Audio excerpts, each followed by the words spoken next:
Okay, so let's just get it out the way now because if you're not new here, you're probably mad at me because I disappeared. Sometimes I disappear. But for real, like 2025, I actually needed to disappear a little bit, a lot of it. 2025 was a year that changed my life. And I want to talk about this before I move forward into any other content.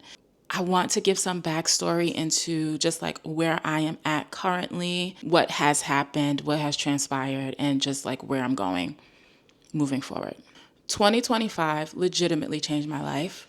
When I look back on my life, I know that this will be one of those like pivotal years. It was one of those years where like as a woman, this was one of those like I'm stepping into my womanhood kind of years. Okay. First of all, I'm sorry, I'm so rude. If this is your first time here, I'm Kelly Augustine. I am a fashion stylist that focuses on size inclusivity. I always say that I focus on bodies outside of sample size. Fashion is for everyone. And I have been an advocate in the space for over a decade. And if you're not new here, welcome back, boo. How you doing? I'm sorry I disappeared on you. So yeah, talking about womanhood, I'm turning 40 this year. This was one of those years that I really needed. I started out in January making the decision that every January moving forward, I was going to claim that as rest time. Usually, I'd be trying to jump into the new year. You know, I make all my resolutions, I do all the journaling, this, that, and the third. And I decided that January was actually going to be a time of rest, especially like on the corporate end. January is like the ending of the fiscal year. Nothing is really happening anyway. So I said, you know what? I'm gonna treat my business like it's the business, and I'm going to take January pretty much off. So January of 2025, I went to St. Kitts. Part of my family tree is actually from St. Kitts, and no one in my living family has ever been there. So I decided, Nola. So I decided I was going to be the first person to do that. And I did. I went with one of my sorors whose family actually is from St. Kitts, actively living there, have a house there, all of that.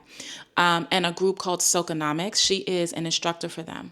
Essentially, Soconomics, they travel around the Caribbean, and it's essentially a wellness retreat. So it was a solo location because I went without my partner at the time, but I was with my sister, and I ended up making so many friends. This trip was actually incredible. It was incredible, and I had taken so much footage and never did anything with it. I'm going to be retroactively creating content just because last year was so much that I was overwhelmed by even the idea of editing content. But I do have it. So I'm going to share that experience. It was illuminating. Like it really set me on a path to my self discovery or my rediscovery of self. We were doing exercise in the morning. We were on a boat. We were cooking. We were dancing. Like it was just an amazing trip. We had so much fun. I'm definitely going to be sharing that soon. But what happened over the next few weeks is I don't even know how to describe it, but I really felt like I was starting to come back to myself. And in that coming back to myself, my household fell apart. It just fell apart because I realized I had abandoned so many parts of myself in that situation. So that led to a breakup, and it was a really crazy breakup, which then shifted something in me because it made me realize there were parts of me that I needed to develop a little bit more. It made me realize there were some things that I needed to work on, for sure. Things around abandonment, safety, love, like self-acceptance, self-worth. Like there were just so many things that started to come up. It was really interesting because around that time, this is around like March, April, around that time, I did not look like what I was going through. I was having so much fun while also breaking down, like behind the camera and like at home. I was going through it. I was really going through it. And in April, I decided to start the Artist Way. And all of the like cliche memes, all that stuff about the Artist Way is absolutely true. Like it changed my life in a way. And I did a video about this actually. The key to being successful at the Artist Way is to be honest with yourself. You have to be honest with yourself in order for it to work. It is legitimately like therapy. And at the same time, I had a girlfriend who was also going through some things. This is one of my best girlfriends. And I found that was also the key to the success of this process for us, was to have someone to hold you accountable, have someone to just like talk through your feelings, have someone who knows you, who can be like, hey, you didn't say that. And remember you said that 3 weeks ago, or remember that time in college when, like there was just someone there to hold me accountable. And it just opened so many pathways. The clearing of path that happened during this process, the breakdown to then build up, the just like sheer, I was destroyed. And like the best way I can put it, like the Artist Way destroyed me, but it gave me a foundation and a ground zero that I could just build on. So during this time, because so many paths had cleared, I just was having a ball. Like I started just being creative again. There was a little spark there that I had lost over a year and a half that I just started to get back.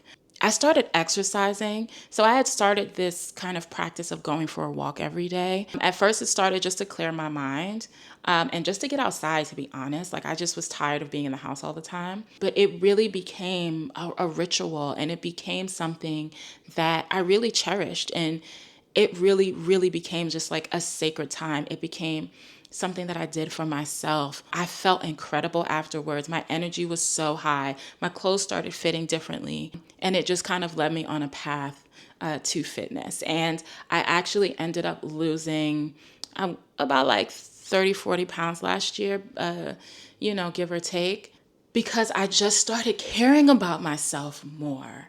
I just got really clear. I got really clear about my boundaries.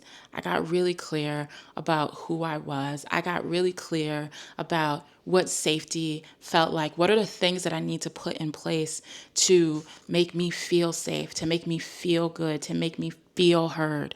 Like there was just so much that came out of this process, and it was fun. And another part of the Artist Way process is called an artist date. And this is once a week. You do something that is just for you, that is creative. It can be going for a walk and taking pictures of flowers, which I still do till this day. It could be going to take a cooking class. It could be whatever you want it to be, going to see a movie if you're a cinephile, those kinds of things. And it just made me so comfortable with going to do things alone. So I started going to events by myself. I was taking classes. I just was really, really having a really great time. And I got super comfortable with being alone. And this was a really important thing for me to take from this process that I still carry till this day. Like being by myself is okay. It's not scary. There is a prayer. Part of the Artist Way is writing a prayer, creating a prayer for yourself. And I always ask for things that are not in my best interest to be removed, to make space for the things that work toward my greater good. And in the middle of this Artist Way process, this opportunity comes up to go to Mexico City and to sublet for a month. And I took it. It was so cheap. The flight was not that bad. And I was like, you know what? Why not? Mexico City has always been somewhere that I wanted to go. And in fact, it was a place that I wanted to reclaim for myself, because a few years before that, there was a chance for me to go. It was super cheap back then. And I didn't go because of a man. And I said, if the opportunity comes up again, I am taking it. And I did. And I spent the most incredible month in Mexico City from May to June. I have so much footage of that experience as well. Again, At some point, I will edit it. It was such a special moment for me that I had a hard time kind of letting it go and sharing it with people. So I've shared bits and pieces here, but like I haven't even shared like where I shopped, where I ate, like none of that stuff, because it was almost like a very spiritual experience. Not almost, it was. Interestingly enough, I thought that I was going to be like running around in CDMX, and I spent so much time just doing absolutely nothing. And it was wonderful. It was exactly the amount of rest that I needed. I spent time cooking. I went shopping. I did go out to restaurants to eat, but I got deeper into my practice of going for a walk. I was staying legitimately down the street from one of the big parks in Mexico City. And so I would go for a walk. One of my best friends came with me and she stayed with me for a couple weeks. I would go for a walk every morning and we were journaling every day. I went to a craft store and I bought crayons. I bought board games. Like I just did all of the things, just really getting in touch with my inner child to heal those things. And I sat and watched Nickelodeon shows and like my favorite movies when I was a kid. Like it just was incredible. It ended up being the rainy season. Almost every day around 3 or 4 o'clock, it would rain. And when it rained, the electricity went out in the place that we were staying. And I had a balcony off of my bedroom. And every day when the electricity went off and it started to pour raining, I would just sit. I would sit on the balcony or I would lay in bed and open my windows and just vibe out and just vibe out. And it was incredible. It was healing. And again, it was exactly what I needed. So when I came home, I was able to, and still, till this day, I'm able to find peace. And I'm able to know when my peace is being disrupted. It is so easy for me to figure out when I'm not grounded, and I'm able to reground myself very quickly. This year changed me. That trip changed me. So when I came home, it was on and popping. Like I was bike riding. I went to concerts alone. I went to take cooking classes. I was working. I was still styling. I was just doing everything and anything that I wanted to do. I went to so many solo dinners. I went to all the places that like I'd always wanted to go to and did so many of the things that I just always wanted to do. And I've just carried so much of what I learned about myself throughout the year. And I put those things into practice. I started dating. I went on some really, really great dates. I met some really wonderful men. And, I had a ball. I was also able to put into practice a lot of the tangibles around safety. I'm able to recognize now, okay, I am being this way because, or I'm reacting this way because. I'm able to catch myself when I'm doing something out of character. And just in general, I just feel extremely grounded in like a real, real, real way. So in September, I actually went on Virgin Voyages, reached out to me to go on a trip. It was their first voyage out of New York City. So they do now cruises from New York City. And I went by myself. And I had a time. And I took content that I never posted, but I will. And I ended up going on another Virgin Voyages cruise in November for my friend's 40th birthday. I really wanted to treat him. And we went on another trip, me and him and another one of my besties, which I also have content for and will share at some point. Now I'm here in 2026, and I'm just feeling, I don't even want to say I'm feeling good. I'm feeling different. My priorities have shifted. The woman that I am has changed. I'm turning 40 in December, and I'm just feeling different. I feel like I've walked into the next phase of my life, And I'm just ready to tackle that and just take that on, whatever that may be. I don't even know what that may be, but I am ready for it. And even in discomfort and just really uncomfortable stuff, I'm like, okay, it's time to pivot. Okay, that's not working. Okay. I'm okay with it. I'm okay with it. So moving forward, I'm a Sagittarius. And that's important right now because we move when we feel moved to do things. I want to say that I'm going to do this weekly. In a perfect world, I would be uploading weekly. I'm going to put as much energy as I can into doing that because I feel like there is space for a Black woman who is 40, who is single, who doesn't have children, who lives in New York. I have all these things kind of happening. And when I say single, I mean unwed. And maybe I don't know if I want to talk about dating on here, but I think that I just have things that I want to say. I just went to a podcasting session with the Apple team last week. And I don't know, I'm just feeling very energized to move in that direction, whether it's podcasting or just long form content in general. I'm feeling like I really want to do that. I want to use this space to talk about clothing and fashion and industry in that way. I also think there is something to the lifestyle aspect of it. I'm figuring it out. And I'm going to just try things and see what happens. Outside of clothing and shopping, I love art. That's another thing that I picked up last year was going to art galleries, going to showings, I stopped going to the movies, like going to movie premieres and, just really taking in architecture, taking in the world in that way. And that has made me appreciate content that is done well. It has made me appreciate travel in a different way. It has made me appreciate when someone cooks something that just tastes magnificent. So I'm in a space where I kind of want to explore all of those things, and I don't know how much of those things I want to explore on camera.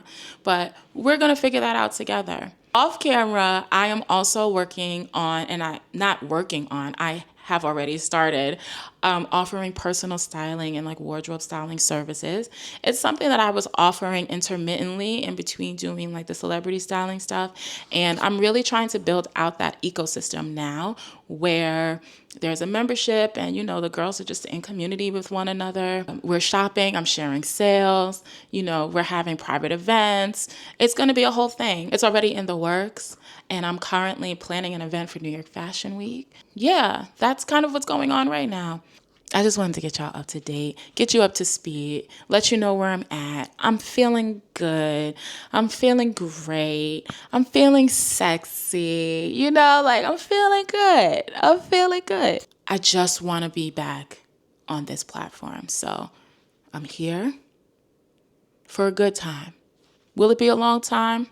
I'm not going to say that. It's not going to be. But again, I'm going to put all my love and effort into doing this and growing. I think I have an issue with perfectionism. If it's not perfect the first time, I usually stop. But I have now become comfortable with growing publicly, growing out loud. The fear of failure, a lot of time has kept me from doing things. But failure is just opportunity for lessons and growth, right? So now I'm yapping. I feel like I'm at 25 minutes. I got to be quiet. But yes, I love y'all. Thank you for being here. I think I have another video in me maybe this week. I want to talk through Black designers, size inclusive designers, because August is Black Business Month, if you didn't know. I want to talk through that because I think that's really important. Anyway, I'll see y'all later. Love you very much. Bye-bye.